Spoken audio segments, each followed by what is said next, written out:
that I've been without my husband.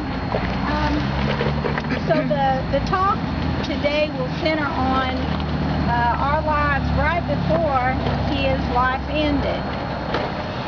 As Jimmy said, my name is Anna Jackson. I am the widow of General Thomas Stonewall Jackson. My husband and I were married in 1857. I'm from North Carolina and my husband is from Virginia. We made our home in Lexington, Virginia. We only lived there a short time and the war was called and he had to leave me with my mother and my father in North Carolina. During the early part of the war, I was able to travel and visit him on one occasion in Winchester during the winter of 1861. And it was a short time after that I returned to the home of Governor Letcher in Virginia. My husband didn't feel that it was a very safe environment for me to live at our home, so our home was closed up. Our servants were hired out to stay with other people there in Lexington, and I made my home with friends until I was able to visit my husband.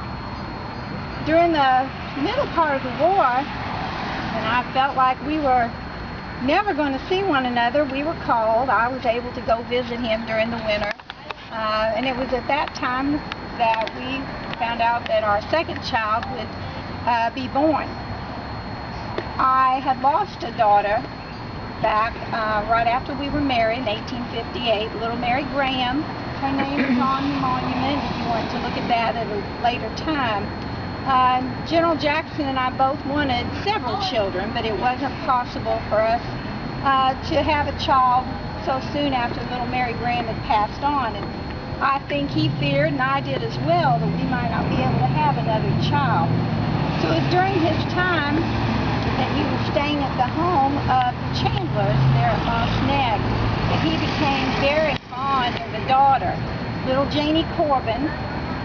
Janie had won his heart over, and he was very taken with this child. And I remember not long after our second daughter, Julia, was born, he struck up quite a shine with this little girl of Corbin's. When news reached him of our daughter, little Julia, being born in 1862, in November, he kept that to himself. He thought that was such a private thing he didn't share with the rest of his officers. In fact, they had to hear it from other folk that we had had a child. So he substituted missing his little daughter in the affection of this one little girl, the Corbins. I do remember a letter that he had written to me telling me that this poor little child had been taken by scarlet fever. And some of his own staff had witnessed some of the most bloody battles during the war. And they commented how even seeing so many men lying wounded and dying, the general was sure that this was God's hand, this was what was to happen, and he had no problem with being on the battlefield. But when they told him of the death of this little Janie Corbin, he openly wept. And his heart broke, and of course Sandy Pendleton, one of his adjutants, said he felt like he was weeping for all those who had died. But from what I understood, he took quite a shine to this little girl, and it had broken his heart when she passed on. And it also bothered him that he hadn't seen his own daughter.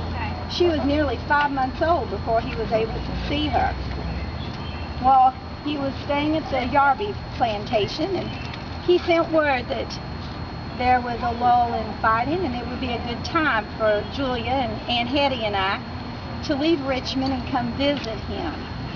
So we made our preparations. I'll never forget, it was April 20th. We came into the area there in the yard, and we were greeted by several of his staff, and of course the owners of the plantation came out, and we were given quite a nice room to stay in. And I'll never forget, when we got off of the train there, we saw his daughter for the first time. And he was all sunshine and gladness to see that little baby. And of course, she had been on a train for quite some time, and I was afraid his first meeting might not be quite as he had imagined when he saw his daughter for the first time. But she had her countenance on, was just as pleasant as she could be, and when she saw her own dear papa, she was quite the little angel. And I was quite pleased that she gave her father a very grand first impression. I do remember seeing how he treated her. Of course, he admonished me for spoiling her during those letters that we would write, and he didn't want me to set my store on her for fear that God might take her from us. He was just too much affection on her. Well, that was very easy for him to say all those miles away. But I had her right here beside me, and I thought she was the greatest thing that had ever come along. But when he first saw her, I must say, he made quite the spectacle of himself, holding her up in front of the mirror, saying, "Now, Miss Jackson, I want you to look at yourself." And he would hold her in front of the looking glass so she could see herself in the mirror. Of course, she was only 5 months old and had not a vein bone in her body. But of course, Mr. Jackson thought she was quite the looker. And so she did have some of his features. She had his piercing blue eyes, and she had a head full of hair. Of course, she did have quite the expression that she had charmed all of the officers with. One of our dear visitors during the time, that the 10 days that I was able to be with my husband, was General Lee, sir.